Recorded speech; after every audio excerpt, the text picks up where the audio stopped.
نحمده ونصلي على رسوله الكريم أما بعد فأعوذ بالله من الشيطان الرجيم بسم الله الرحمن الرحيم ربي يسر ولا تعسر وتمم بالخير وبك نستعين السلام علیکم ورحمۃ اللہ وبرکاتہ۔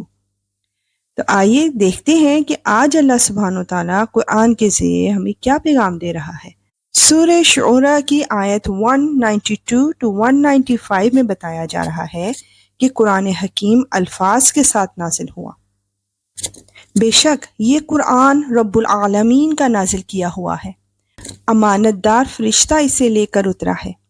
اے پیغمبر، تمہارے قلب پر اتارا ہے تاکہ تم ان پیغمبروں میں شامل ہو جاؤ جو لوگوں کو خبردار کرتے ہیں۔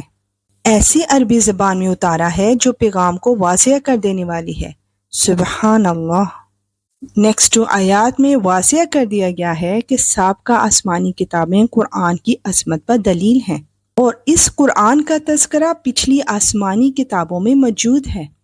بھلا کیا ان لوگوں کے لیے یہ کوئی دلیل نہیں ہے کہ بنو اسرائیل کے علماء اس سے واقف ہیں؟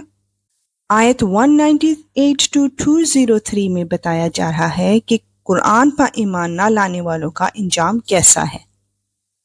اور اگر ہم یہ کتاب اجمی لوگوں میں سے کسی پر نازل کر دیتے اور وہ ان کے سامنے پڑھ بھی دیتا تو یہ لوگ تب بھی اس پر ایمان نہ لاتے۔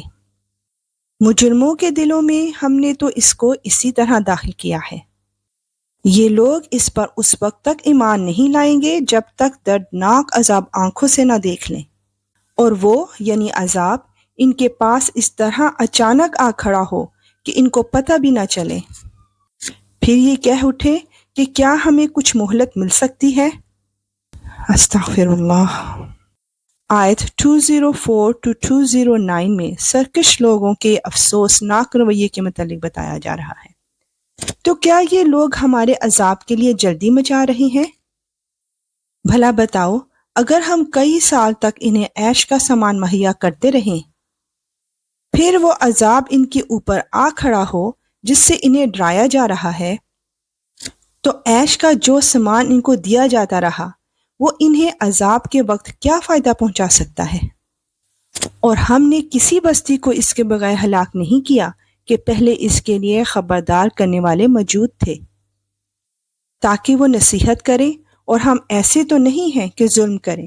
بے شک یا رب العالمین تو بہت محبت کرنے والا ہے اپنے بندوں سے۔ اب نیکسٹ 3 آیات میں آگاہ کر دیا گیا ہے کہ قرآن حکیم کسی کاہن کا کلام نہیں، اور اس قرآن کو شیاطین لے کر نہیں اترے، نہ یہ قرآن ان کے مطلب کا ہے اور نہ وہ ایسا کر سکتے ہیں۔ انہیں تو وحی کے سننے سے بھی روک دیا گیا ہے۔ اللہ اکبر۔ آیت 213 to 220 میں نبی پاک صلی اللہ علیہ وآلہ وسلم کو خصوصی ہدایات دی جا رہی ہیں۔ لہٰذا اللہ کے ساتھ کوئی معبود نہ مانو، کبھی تم بھی ان لوگوں میں شامل ہو جاؤ جنہیں عذاب ہوگا۔ اور اے پیغمبر، تم اپنے قریب ترین خاندان کو خبردار کرو، اور جو مومن تمہارے پیچھے چلیں ان کے لیے انکساری کے ساتھ اپنی شفقت کا بازو جھکا دو، اور اگر وہ تمہاری نافرمانی کریں تو کہہ دو کہ جو کچھ تم کر رہے ہو اس سے میرا کوئی تعلق نہیں، اور اس اللہ پر بھروسہ رکھو جو بڑا اقتدار والا بہت مہربان ہے، جو تمہیں اس وقت بھی دیکھتا ہے جب تم عبادت کے لیے کھڑے ہوتے ہو، اور سجدہ کرنے والوں کے درمیان تمہاری آمد و رفت کو بھی دیکھتا ہے۔ یقین رکھو کہ وہی ہے جو ہر بات سنتا، ہر چیز جانتا ہے۔ بے شک یا رب العالمین ایسا ہی ہے۔ نیکسٹ 3 آیات میں کہنوں کے کردار کے متعلق بتایا جا رہا ہے۔ کیا میں تمہیں بتاؤں کہ شیاطین کن لوگوں پر اترتے ہیں؟ وہ ایسے شخص پر اترتے ہیں جو پرلے درجے کا جھوٹا گناہ گار ہو۔ وہ سنی سنائی بات لا ڈالتے ہیں اور ان میں سے اکثر جھوٹے ہوتے ہیں۔ اللہ اکبر۔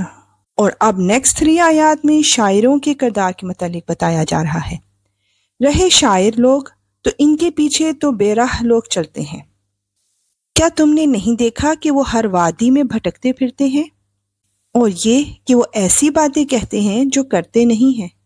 اور اب آیت 227 میں اچھے شاعروں کا کردار بتایا جا رہا ہے جو کہ اس سورہ کی آخری آیت ہے۔